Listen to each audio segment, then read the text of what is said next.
Hello, hello. I had made a video about how to deal with family chaos, drama, all that to kind of help protect yourself.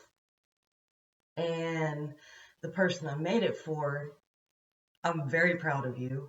You stood up for yourself. You said, "I'm not doing this anymore. I'm not going to be the scapegoat. Y'all going to be responsible for your own actions." That's awesome. You even went further and bought yourself a ticket and flew back home. Man, that's inspiring. So I just wanted to tell you what happens next because don't think you get to tell your narcissistic mama off and she's going to let that go. No. The thing is, they're going to let you sit in silence for a while. They're going to give you time to let you think about what you did, how you behaved, right? And then they're going to come back and play nice because that's the game of cat and mouse. The narcissist and the victim, they aren't going to let you know that you made them feel bad. But what they're going to do is they're going to steadily creep back into your life. And it may be a simple call of, I was just making sure you made it home okay. Do they really care? Did they really care when they were making you feel this small? And this is the hardest part, though. You have to keep that courage, keep that strength that you had. And this is where you have to do what's called gray rock, meaning you're going to stonewall them out because now they're coming back to Hoover. They're coming to suck up more of your light. These are terms I learned when I was going through recovering from being with a narcissist. And look them up. They can actually help you in many, many ways. But thing is, that person is going to come back and they're going to schmooze you. They're going to make you feel like y'all tight again, right? I love you. But the thing about a narcissist is they don't really know what love is. They don't even love themselves.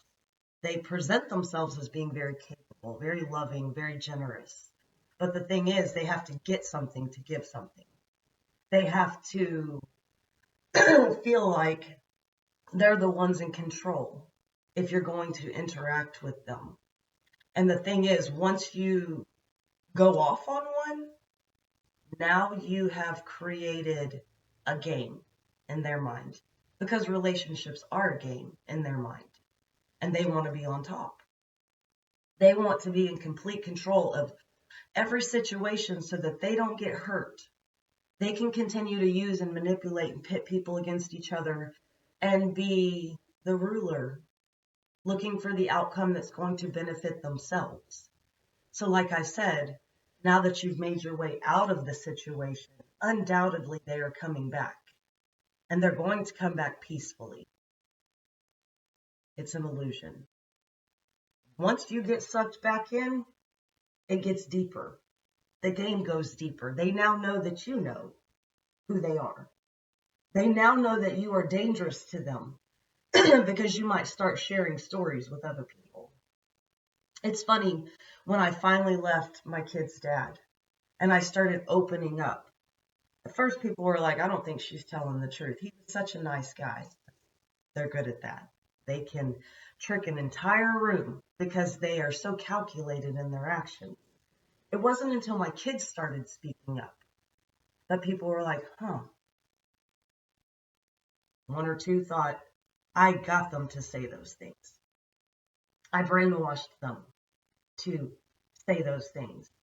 But then they realized that the emotions and the memories were so real that it was nothing that I could have coaxed them into doing. It was reality.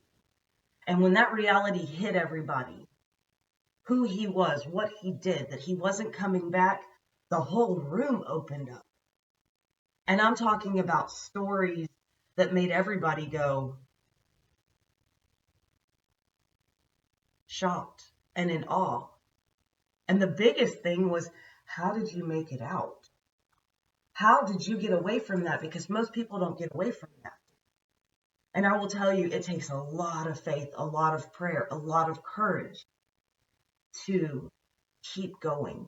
You have to find your inner strength. You are going to face demons. And even when you leave that narcissist, it's not like life gets easy. It's not magically, oh, I made it out of the dark kingdom and now I found the perfect world and everything's fine. No, because new levels, new devils. Once you break away from being held in a toxic, like soul wrenching environment, once you get away from that, now you're on a new level. And you're going to encounter other individuals. And the thing is, if you can't find what's going on within you, why did I not stand up for myself sooner? I'm an adult. Why did I let my parents or my friend or whoever continue to treat me that way? Why did I continue to feel so insecure about myself that I let them speak down upon me and make me stop my endeavors? Why did I? It's a bunch of whys at first. But I want to tell you, you are not responsible for any of their actions. You're not responsible for the way that they treated you. You're only responsible for the way that you respond to them. And once you realize that you were responding in, we'll say, a childlike nature, full of fear, and I don't want to upset them. I don't want the punishment that's going to come. And a lot of times that punishment can be being discarded, being left out of the situation, not being invited to family affairs, even when you're around, not being included and feeling like you're isolated and alone, even in a room of people that are supposed to love you. And I'm talking on the sense of family because, once again, I started this video talking about the person that I am inspired by, that found his courage and found his strength and said, I'm not doing this anymore. I'm not allowing my family to keep putting me in a box because I thought they were family and I've realized that they're karmics. The hardest part is when you realize that your family is genuinely not your family. You might be of the same blood, but in all honesty, the chemistry, the characteristics, everything about you are very different. And a lot of times when you're the black sheep, the one that never fitted in, the one, how you say it, the one that never felt like a part of the tribe, when you're that individual, you are the one that people will place everything on. Oh, that's your fault. Oh, you shouldn't have said that. Why did you treat her that way? And they want to punish you, in a sense, to bring you down a notch. They put you on a high horse so they can knock you off of it. You didn't come in going, I'm great, y'all suck. You didn't come in with that attitude. It is the concept that you make them feel inferior. The light that you bring into their darkness now illuminates the masks that they're wearing, what they're capable of doing to win at all costs in their minds. So like I said, when you choose to walk away and they didn't get to discard you, now the game is on. And just beware when they do come back and they want to play nice. Because when they're coming back to play nice, there's a dagger behind their back. And not only are they going to try to hurt you, they're going to try to hurt you more than you hurt them when you didn't intentionally try to hurt them. You don't look at it as a game. You look at it as you genuinely want to see them truly smile. You want to see them enjoy life. You want to see them be a part of the group and feel at ease and show their true colors. You want to see that individual that you thought they were. We all have possibilities of what we could be. And the thing is, a lot of us look at people and we see their potential. But just because we see their potential doesn't mean that's who they truly are. And that's the hard part. We have to let them be who they truly are. Because a lot of times we want to save them. But like I said in the video that I made, this is the follow-up to, it's not your job to save them. You're here for you. You're here to learn your lessons. You know, I was speaking to one of the security guards yesterday, and he was talking about, oh, we're in hell, talking about this plane of existence. And I said, no, this is hell. This is kind of like, if you look at it as Harry Potter, this is the sorting house. This is the school of the universe, basically. We're all here going round and round in this karmic wheel. Are you going to learn your lessons and level up? Or are you going to continue to let people manipulate and mess with your mind and use you and abuse you and ask yourself, why am I so pathetic when it's not you? You're learning at this point. You're supposed to learn to love yourself, to respect yourself, to set boundaries, to not allow others to come in and tell you who you are. It is your job to dig so deep that you now understand, oh, I'm here. And even if you find out you're a light bulb or you're a teacher or you're somebody that is here to show the world a different way of being, to get out of this karmic wheel, to level up. Because the thing is, if you choose not to level up and now you do things that say, okay, now I'm going to, oh, I have an advantage. They don't expect me to do this. They don't see this coming. When you start to use other people or you get jealous and envious and you turn around and you say, I can do that. I can have this and that. And you begin to lie and then you spread lies and rumors. You act maliciously. That's where now you go down energetically. And what you are going to encounter when you go down instead of up is everything you were willing to do on that plane, that karmic wheel, everything you were willing to do, amplify that. And it's going to be done to you. You are now going to live by the devils that you yourself have created while you were supposed to be learning to be a better soul. When I spoke to the security guard about this, he had to, hold on, I need a second to stomach that. And I was like, was that deep? Like, to me, it's common knowledge, but I have to also sit here and say, okay, I have looked into universal laws. I have tried to understand a higher understanding of what I'm doing here, how to become a better person. You know, when I was pregnant with my son, there were certain behaviors that I had. And I went and bought a book that said how to become a better person so you can raise a better person. And I learned a lot from that book. It allowed me to overcome certain habits and addictions and things that I was bringing to the table that was not going to be fruitful for my child that would grow to be an adult.